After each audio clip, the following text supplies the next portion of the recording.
I hate the way that I look on camera. If this is something that you experience and you want to start making content, there are a few simple tips and tricks that you can pick up that will change how you feel about the way that you look on camera today. Now, if you haven't watched this video, I would take a look at this one right here because I go through some basics and we're gonna go over 3 main topics. We're gonna go over height, light, and a dash of psychology. Let's get into it. Tip number 1 is height of the camera. And you see a lot of Zoom meetings, you see a lot of video calls where people are using the cameras on their laptops. Now, normally these are on a desk, very low, they're looking up someone's nose. It's a terribly unflattering angle. You want this camera to be right at eye level. It's gonna be the closest thing to connecting with someone, meeting someone in person, having a conversation. In fact, you can ditch the camera stand itself and just stack up books in front of your face until you get that camera right at eye level. The next thing when we're talking about height is we are talking about the frame of the camera. So frame just means how much of your body you are picking up on the camera here. Now you can look up different shots, different angles. There's full, medium, close, extra wide, cowboy shot. I noticed that this bust thing tends to work out the best. You're gonna wanna go right in the middle of your chest, right where your sternum is. Go there to the top of your head. Give yourself a little bit of headroom. Another thing that I notice is a lot of amateurs, they'll cut off the top part of their head or the frame will be right at the top of their head. You don't want that. We wanna see the good stuff, right? We wanna see your face. We wanna see enough of your body to where if you're gonna do any movements, but this bust kind of takes up a nice amount of the frame, and I would recommend doing this. Now, looking into the camera can be really effective if you are teaching your audience something, if you're trying to build a connection, if you want to build a relationship with the people that you're talking to. Are you training people? That's what looking into the camera is really powerful for. So the second thing that you are gonna wanna focus on to help yourself look better when you're filming is light. Light is an amazing, amazing tool that's gonna help every single person look better. And if you're not sure of that, I'm hesitating to do this because I know the second I turn this light off, I'm gonna look much, much worse. Wow, look at that. That's terrible. And because I've got this light from underneath from my laptop right here, I look like a freaking monster. There's a window off to my left where I draw the blinds because I don't want that sunlight to mess with this frame. Let me show you what it looks like when I open that.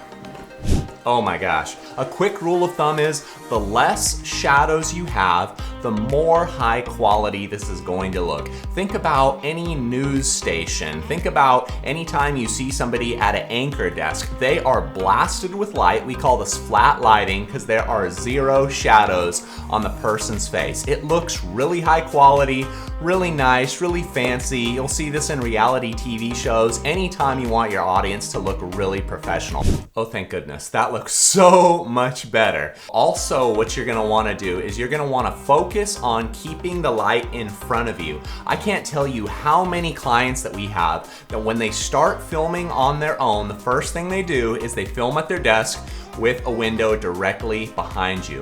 What's gonna happen if you have a window behind you is the whole frame is gonna be blown out, it's gonna be too much light, and you are going to be so dark, it's gonna be hard to even notice that you're a person. Now, I have a very nice light right here. In the professional lighting world, we call that a key light. It just means your main light that's giving you the most light on your subject.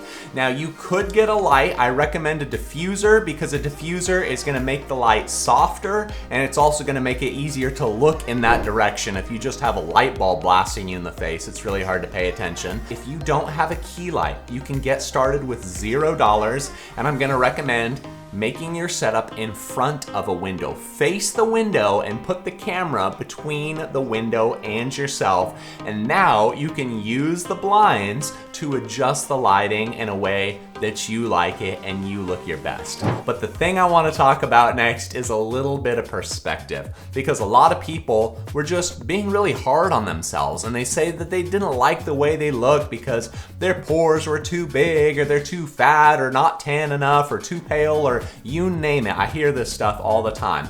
So one thing I want you to do is I want you to get out your computer and I want you to give a Google to Casey Neistat. Casey Neistat is an incredible artist, an incredible filmmaker, blogger. I mean, you name it. This guy has made an amazing career by turning the phone on.